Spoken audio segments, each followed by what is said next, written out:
Hello everyone, আসসালামু আলাইকুম। আজকে আপনাদের জন্য ছোট্ট একটা ব্লগ নিয়ে হাজির হলাম।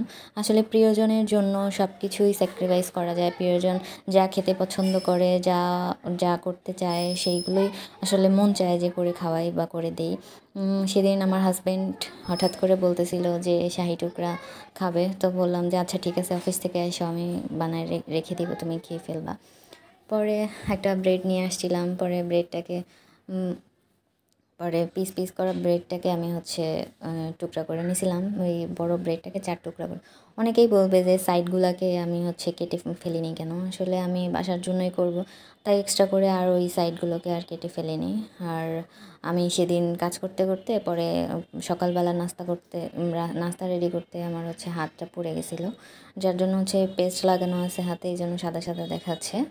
তো ওইটার জন্য কিছু মনে করবেন না। তো সে করে আমি সবগুলোকে সুন্দর করে ছোট ছোট করে পিস করে কেটে নিলাম। এরপর আমি একটা ফ্রাই প্যানে একটু তেল দিয়ে পরে আস্তে আস্তে আমার সেই টুকরোগুলো যে শাহি টুকরোগুলো মানে পাউরুটির পিসগুলো ওইগুলোকে আমি ছেড়ে দিছি। তো এপিট ওপিট ভালো করে মোটামুটি ভেজে নিতে হবে। আমি খুব বেশি একদম কালো কালো করে ভেজে নিই না, হালকা হালকা করেই ভেজে নিই। ওই দিন আমার শরীরটা অনেক খারাপ লাগতেছিল, হুট করে মাথা ঘোরাচ্ছিল, শরীরটা কাঁপতেছিল। তারপরও ভাবলাম যে না, বানায় ফেলি, সে খাইতে চাইছে। এরপর আমি সুগার সিরামটা রেডি করতেছিলাম। একটু পানিতে একটু চিনি আর কয়েকটা মশলা দিয়ে আমি ওটাকে খুব সুন্দর করে কিছুক্ষণ জাল করে নিয়েছি। যখন একটু স্টিকি স্টিকি ভাব আসবে তখনই ওটাকে নামিয়ে ফেলেছি। এরপর আরেকটা চুলাতে আমি দুধ বয়েল করতে দিছি, কিছুক্ষণ দুধটাকে ভালো করে বয়েল। এরপর আমার যে পাউরুটির পিসগুলো আছে ভেজে রেখেছিলাম, সেগুলোতে আমি সুগার সিরাপটা একটু একটু করে দিয়ে রাখতেছিলাম, যাতে সবগুলো সোপ করে নেয়। পরে আমি আবারও চুলার কাছে চলে আসি, যে দুধটা যে গরম করতে দিছি, বয়েল করতেছিলাম, সেখানে আমি ফার্স্টে কি ভুল করছি, ওখানে ফার্স্টে আমার শরীর খারাপ লাগতেছে, মাথা ঘুরাচ্ছিল, যার ফলে আমি মাথা কাজ করতেছিল না। তো আমি যেই কাস্টার্ড পাউডারটা ছিল ইনস্ট্যান্ট, আমি গরম দুধের মধ্যে দিয়ে দিই।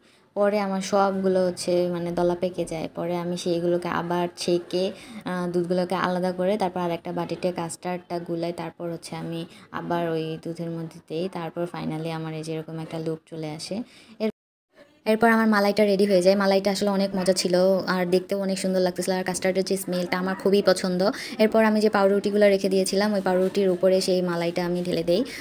তারপর ছোট্ট ছোট করে বাদাম আমি ক্র্যাশ করে রেখেছিলাম, সেই বাদামগুলো দিয়ে তারপর কিশমিশগুলো দিয়ে পরে আর সুন্দর করে ডেকোরেট করে আমার বানানো হয়ে গেল শাহি টুকরা। তো আমার হাজব্যান্ড খুব ভালো রিভিউ দিয়েছিল, খুব ভালো লাগছিল তার, কিন্তু আমি সেই রিভিউটা আর রেকর্ড করতে পারি নাই। আল্লাহ হাফেজ।